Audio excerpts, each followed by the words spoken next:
Hello, this is the Coffee Report for the 15th of May, 2026. In a return to the previous format, we'll be going over a wider range of topics, but I will update on the cruise ship diseases to help combat some misinformation. As usual, we will start with the gas/petrol prices and then look at ag trends.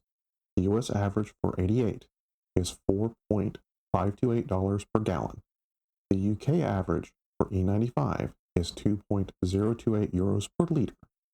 The Irish average for E95 is variable, with the price between 1.73 euros per liter on the low end to 1.81 euros per liter on the high end of reporting. For those used to $2 per gallon, 1 euro converts to $1.16. 1 gallon converts to 4.54 liters. I did the math and screamed internally in American. The markets continue to fluctuate with every report from the U.S. leadership with regards to the Strait of Hormuz, as the stalemate in the region continues to drag on, with bodies and destruction continuing to increase, which leads us to discuss how this affects food prices. As the issues are global that are driving the food prices, I will use the impacts on the U.S. market to explain the impacts both in my country and abroad. The strait is choking diesel, gas, urea, potassium, phosphates, parts, aluminum, and plastic. These all spike costs for shipping, packaging, running equipment, and other aspects of the ag industry.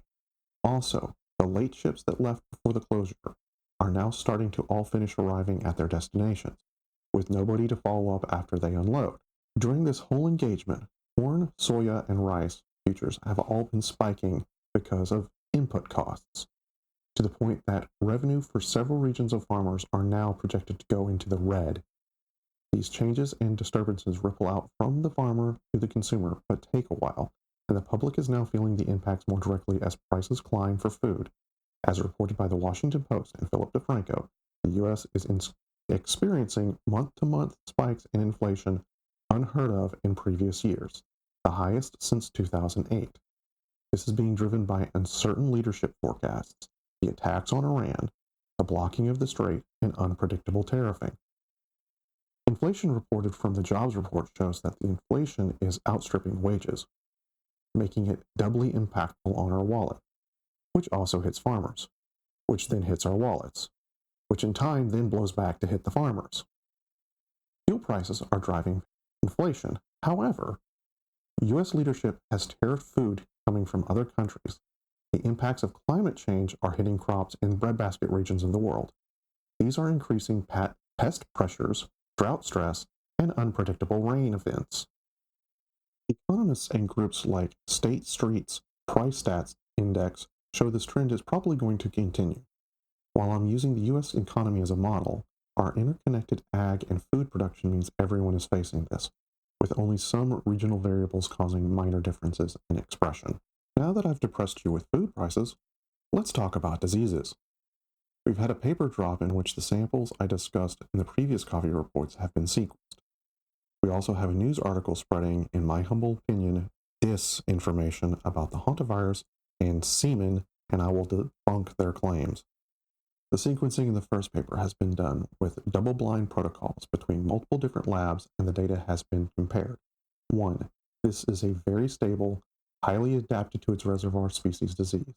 There are not many pressures to drive mutation. Therefore, this strain is very stable, as there's not an evolutionary advantage in its niche to change. 2. The sequencing has confirmed this disease is the same in the wild, the same that has been sequenced in the last human events documented years ago, which means this is a very stable disease in its sequence. There are some mutations. However, they were able to confirm that other observations on how this disease got on the boat with the way the patients were infected. 2 rich old people went to birdwatch in an area with large amounts of mice and got infected. The perfect storm scenario of being on a cruise ship full of old people led to the poorly transmissible disease to start circulating amongst the captive audience. All of the patients who have been confirmed via PCR have the virus from the same 2 passengers. 3. As this disease takes 8 weeks to incubate, and has a very low viral shedding during the asymptomatic stage. Best practices would be to quarantine them in proper facilities so contact tracing can finish following up with those who left the ship before the disaster at sea was declared and the WHO was alerted. Basically, quarantine them in places like the Nebraska facility and St. Marie Hospital, which is what they are currently doing. 4. Reports of an individual who developed hantavirus in the northeastern region of the United States has been conflated with the ship. It is not related. The individual's job requires them to clean hoarding houses and other places where they were exposed to rat droppings and developed the non-Andy strain after not following proper PPE protocols and handling waste material. Again, there are a whole slew of strains specific to mice in specific regions, and only one can go person to person in relatively normal circumstances. 5. Now on to the weird fear-mongering. The New York Post and others are stating that the hantavirus can be found in semen and is an STD years after infection.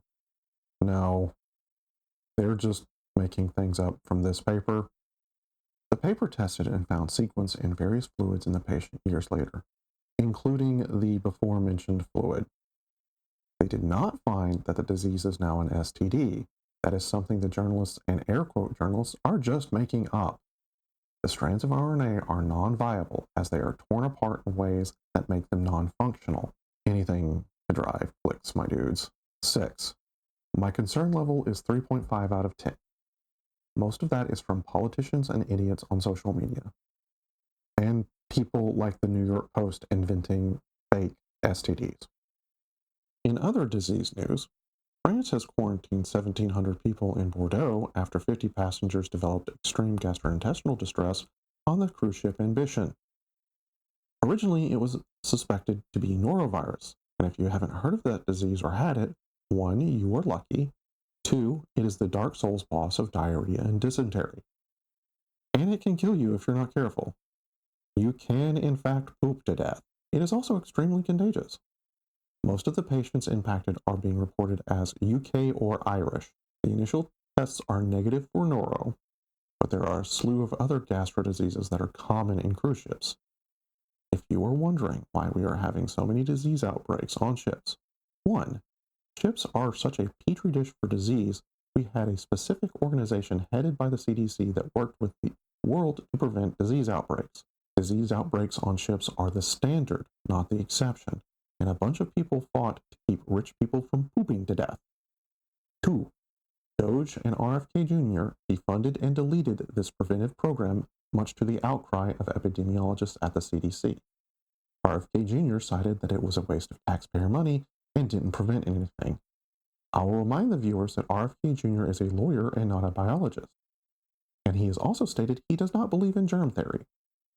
And the program wasn't funded by U.S. taxes, which baffled experts who fought against his claims that it was taxpayer fraud.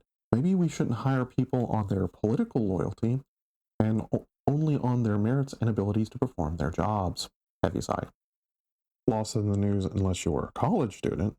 A software package called Canvas was hacked and held ransom by a group of hackers called Shiny Hunters. This led to much stress for teachers and students, as this put holds on signing up for classes and more. On the 8th of May, lawyers have filed a class action lawsuit against the corporation that owns Canvas, stating that they are liable for poor security and poor handling of the situation impacting millions of students and thousands of universities around the world. 41% of the U.S. universities are locked into using Canvas, making it a prime target for hacking if you wanted to cripple higher education. However, the UK, Canada, New Zealand, Australia, Sweden, the Netherlands, Hong Kong, and Singapore all had disruptions. The lawsuit is in its preliminary stages, and some universities, like the University of British Columbia, are now starting to move to open source alternatives or closed source alternatives that do not rely on one organization for everyone's service. Rumors on how Shiny Hunters got into the system vary, and unfortunately I cannot confirm any of them. Apparently, cybersecurity social media is allergic to sharing sources, therefore it is not a quality source for information for these reports. I apologize. This is a shorter coffee report, focusing on the disease outbreaks, debunking fearmongering, and looking at lawsuits that impact students. As always, thank you for your time.